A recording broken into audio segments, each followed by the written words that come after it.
What if you divide it up between 30 people? That's only 1,000 names each. If you figure it takes a minute per card, that's 1,000 minutes. Or about 17 hours. That's not forever. That's one long weekend. They all stared at me. What can I say? I've always liked long division. Marley is very good at math. Mother sounded proud. If you have more people, I said, it'd take even less time. Dr. Agar looked at Mrs. Brewer. She nodded. We'll see what we can do. For the next 48 hours, all the WEC members we could round up worked frantically, putting the names, addresses, and phone numbers of all 30,000 registered voters in Little Rock onto note cards. Miss Winthrop and Mrs. Dalton both came over and they stayed working late into the night. Mrs. Brewer went to the county clerk's office and got copies of the recall petitions. Everyone who signed up to the stop petition was listed as someone we could count on for their support. Everyone who signed the cross petition was labeled as someone it probably wasn't worth our time contacting. We were going to focus on those who weren't on either list. While I copy names at home, Liz copied names at church. We've got the saints, the sinners, and the savables, she commented to Pastor George. The joke was repeated, and Mrs. Brewer liked it so much we started putting a halo in the upper right-hand corner for each card for the saints, an X for the sinners, and a question mark for the savables. When we were done, there were 100 shoeboxes stacked in our living room, full of 300 cards each. The plan was simple. On election day, we had to get all the saints to the polls. We didn't want to do anything to remind the sinners that there was an election going on, though Mrs. Brewer mixed Miss Winthrop's idea of letting the air out of their car tires. We would spend our time on the savables, contacting them and trying to win them over to our cause. Mother kept one of those boxes for herself. Every minute she wasn't at school, she spent on the phone or having tea or just dropping it in on the neighbors we hadn't talked to in years. At night, she'd tell Daddy and me about whom she contacted and whom she won over. Betty Jean got her own shoebox of people in her neighborhood, and Daddy told her to make free use of our phone. So she got real good at dialing and cooking, sweet talking, and folding laundry. Her box was mainly full of saints and savables. The real problem was convincing people it was worth taking the time to vote. Liz organized some students from Philander Smith College to provide rides to the polls on election day.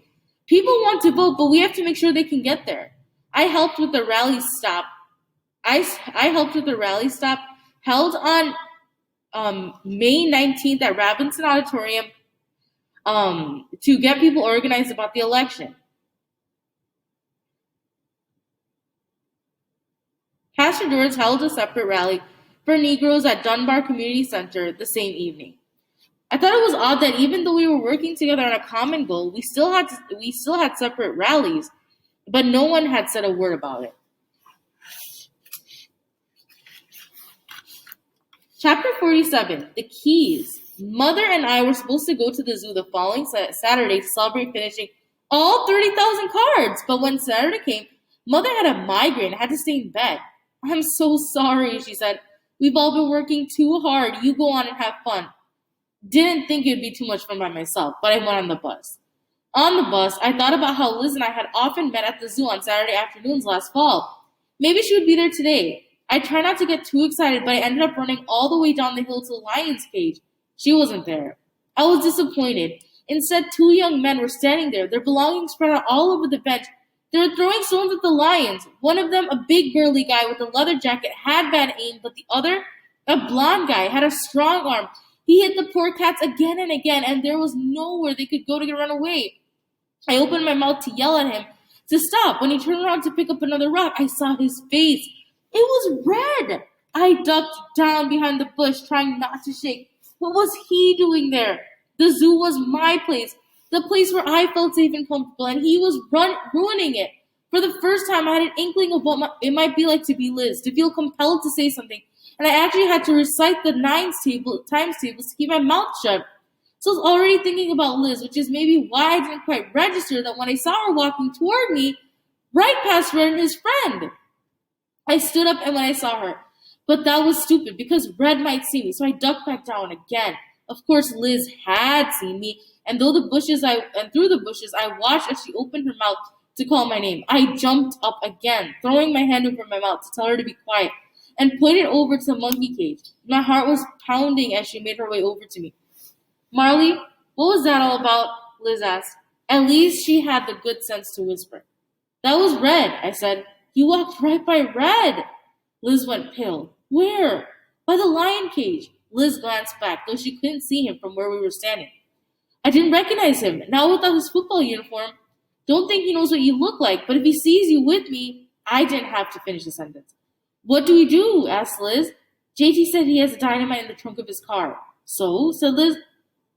I was doing it again. Thinking aloud. Thinking aloud, it kind of seemed dangerous to me. Maybe we should check. Yeah, maybe you should.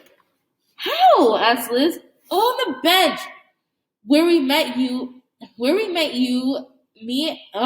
Sorry guys. You know what? Talking with the mask on, I'm struggling.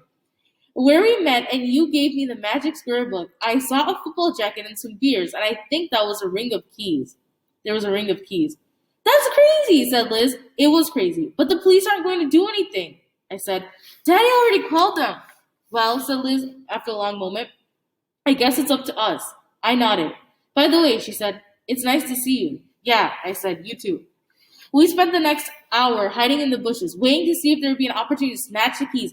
Brett and his friend were drinking beer, and there wasn't really allowed at the zoo, and they were too young anyway, but there was no one there to stop them. Finally, just when I was beginning to think this would never work, they both went off to the bathroom, leaving their belongings on the bench, including the large ring of keys. I looked at Liz. This was our chance. Liz was here, Red was here, and his keys were on the bench. It couldn't be coincidence. It was fate. We'd never get an opportunity like this again. Then I'll watch the bathroom, said Liz. You get the key. Before I could say another word, she ran off toward the bathroom. I glanced over at the lions.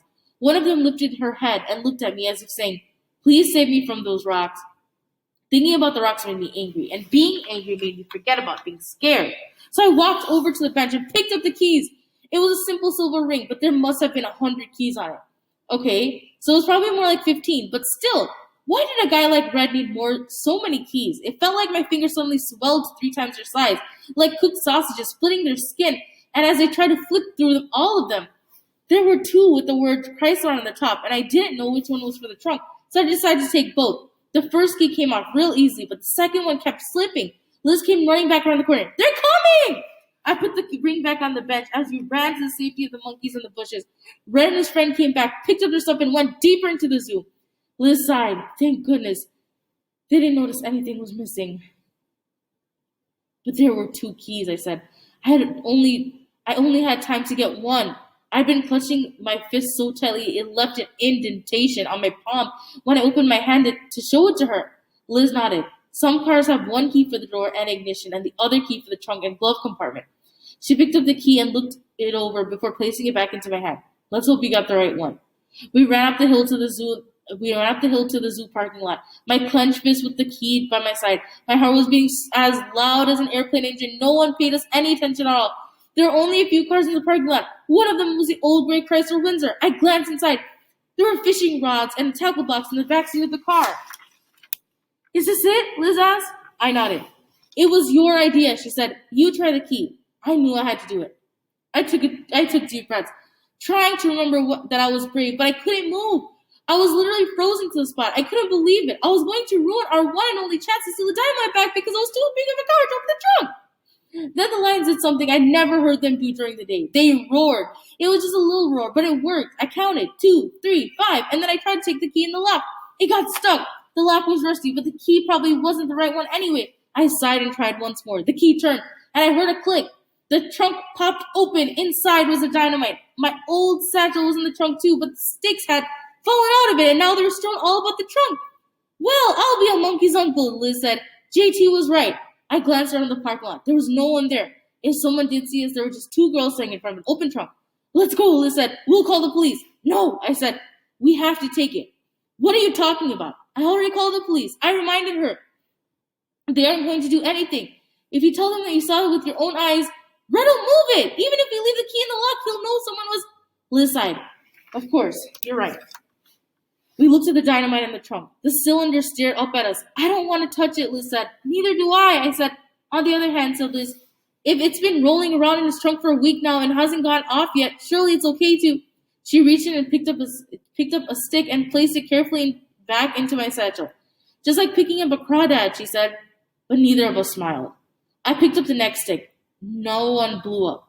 It felt cool, kind of like a crawdad. I placed mine carefully on the back, and it was Liz's turn again. We worked in absolute silence. I was sweating by the time I got to the last stick. Liz reached in and picked up the bag. What do we do now? I asked. Take it to the police station and tell them? We found it in the woods, Liz said, and shrugged. It's almost the truth. We started to walk away when I realized we'd forgotten to close the trunk. I ran back. I'm not sure what made me look in the trunk before I closed it, but I did. And there were two more sticks that had rolled out of the bag, way in the back. I glanced toward the zoo entrance. No one was in sight. I just couldn't face the thought of leaving my loose ends. So I climbed into the trunk and reached the last two sticks of dynamite, but I accidentally kicked the lid as I scrambled in and it fell shut. Liz! I screamed. Let me out! That was when I realized I was still clutching the key in my hand. Oh no. More voices. One I was afraid I recognized. I peeked out of an old rusted spot in the trunk. Red and his friend. They walked straight to his car. I could feel it lurch as it climbed inside. Red started the engine and drove off with me in the trunk. Woo! That was scary. God bless Mother. Chapter 48. It was dark in the trunk with only bits of light coming in. I was terrified. On top of the high dive, getting on an airplane, passing as a white girl when you're really cold or terrified. If there was ever a time to prove Mother right, this was it. I tried to picture my 4-year-old self, too stupid to be afraid. I tried to pretend it was dark because I was home in bed. I imagined so hard I could almost hear the lions roar. I felt a little better. The church bells chimed 3:15. Red turned left, then right, then went straight for a long time. The air was terrible, full of exhaust. I wanted to cough, but I was afraid they would hear me. Red turned right onto a bumpy road. Just when I was sure he was going to drive forever, the car stopped. It's 3:43, I heard one guy call out. You're an hour late. Sorry, said Red. The old clunker doesn't go over 25. Bring anything to eat? He asked. I peeked through the rusty hole. Burly leather jacket guy slapped his friend on the back. We're going fishing. I'll catch you something.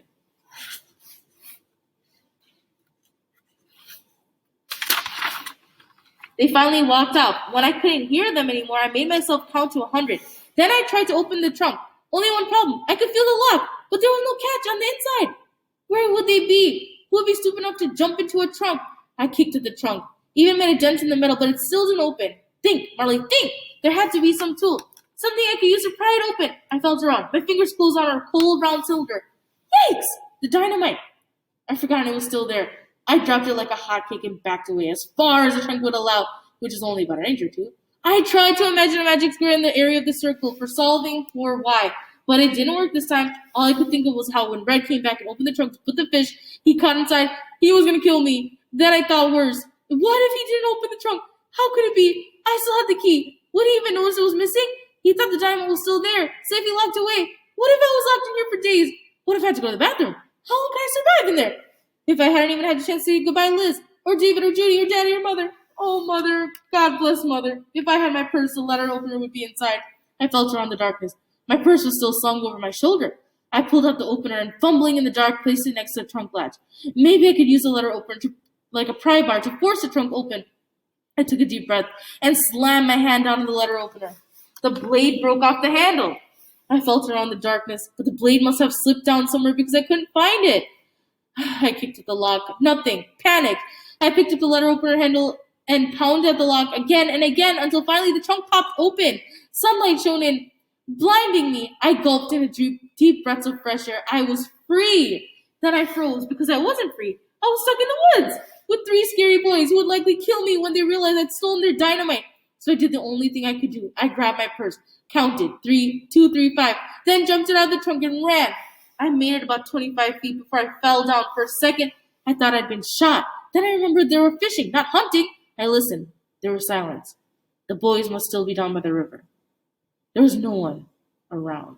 Slowly, I got to my feet and began to walk home. I stayed close enough to the road that I wouldn't get lost, but far enough into the forest so that Red wouldn't see me if he drove by. It was slow going. There wasn't really a path, and I felt achy all over. Brave, stupid was more like it. How did I think we could prevent something bad from happening? Every time I tried, I made things worse. My thoughts got darker and darker, as did the sky.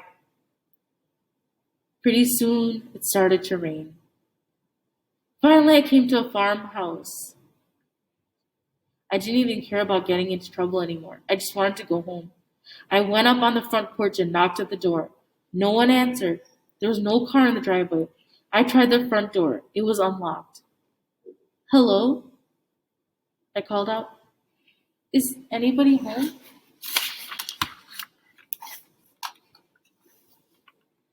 Now, usually I'd hesitate at least a minute or two before I went into someone's house without permission, but I've already stolen some dynamite and jumped into a car trunk today. What was a little breaking and entering? So I opened the door and went inside. God bless David. It was a pretty farmhouse with old furniture, but neat and tidy. I walked into the kitchen. There was a phone on the wall. I picked up the receiver and dialed Liz. She answered on the first ring. It's me, I said. My voice shook so much. Oops.